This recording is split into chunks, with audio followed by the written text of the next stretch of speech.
I'm Midshipman Tinio, Harold Edward L. I am Midshipman ng Stephen Vincent G. I am Midshipman Corps X Odona Melipia Cosadera. Midshipman Binago Mark Reganya. I'm Midshipman Espeleta Roland N. I'm Midshipman Luis Andre Pitingario.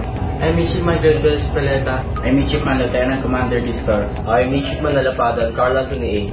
N2, Training and Operation Officer. The Corps N4 Logistics Officer of Manalaya Class 2024. Bravo Commander. Alpha Commander. Bravo Company EXO. The Corps N1 Adjutant of Malalay Class 2024.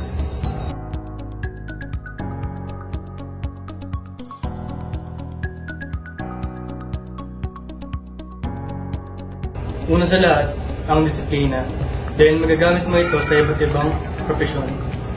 Sa loob ng 2 years, ang natutunan ko sa Mate Senior High School ay lahat ng bagay na pwede mong makuha at makukuha mo pa lang, dapat pinaghihirapan. Kasi kung hindi mo to pinaghirapan, hindi mo siya ma-cherish at mabilis lang ito makawala.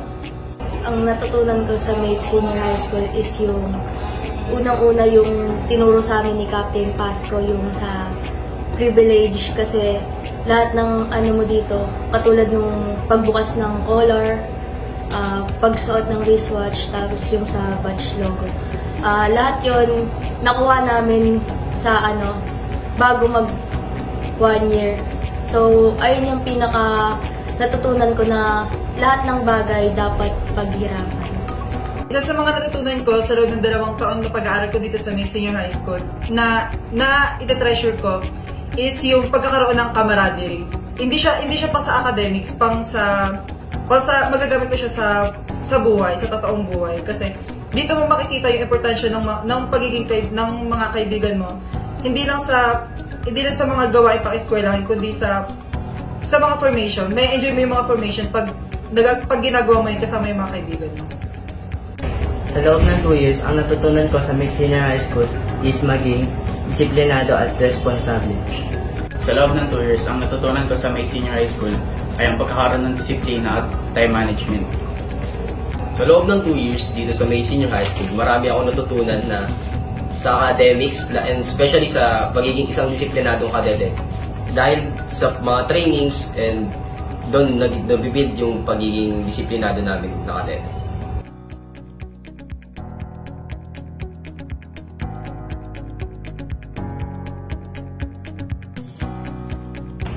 Ang mga highlights na pwede kong ma-share sa mga incoming cadets ng Mate Senior High School ay yung marching at ng rifle drills.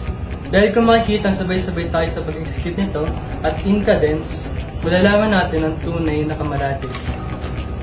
Ang highlights na maaari kong i-share sa incoming cadets ng Mate Senior High School is yung extracurricular activities. For example is yung ship familiarization sa Philippine Coast Guard na napaka-knowledgeable.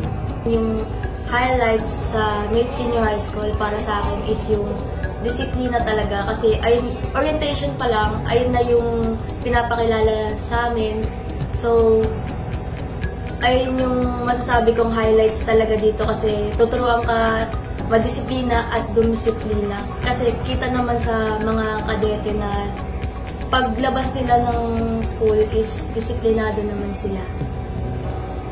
Sa mga highlights na pwede kong ma-share sa inyong lahat is yung seniority, kasi in order na maging senior ka, kailangan mo munang magkaroon ng mahabang pasensya as grade 11 na paghihirapan mo yun, pagsusumikapan mo yun, and as a senior naman, gagampanan mo naman yung trabaho mo para gabayan yung grade 11 ng maayos para kapag magiging senior na rin sila is handa na sila. Highlights na pwede ko i-share sa incoming grade 11 is yung pagpunta namin sa PCG at yung pagpunta namin sa PMA at Exact Training Simulation. Ang highlights na aking ma-share para sa mga incoming grade 12 at grade 11 ay ang pagpunta namin sa PMMA at pagsakay sa PCG. Ang highlights na ma-share ko sa incoming grade 11 and grade 12 students ay ang pagkakaroon dito sa Mate Senior High School ng extracurricular activity.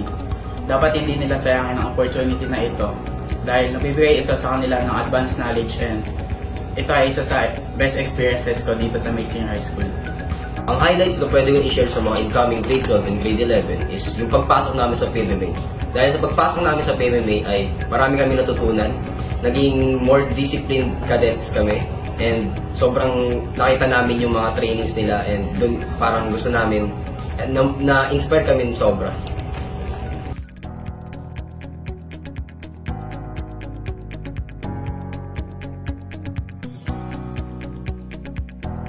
Sobrang nakatulong ang Made Senior High School dahil advantage na namin na matutunan ang mga basics ng maritime career at nahulma ng Made Senior High School ang aming leadership skills.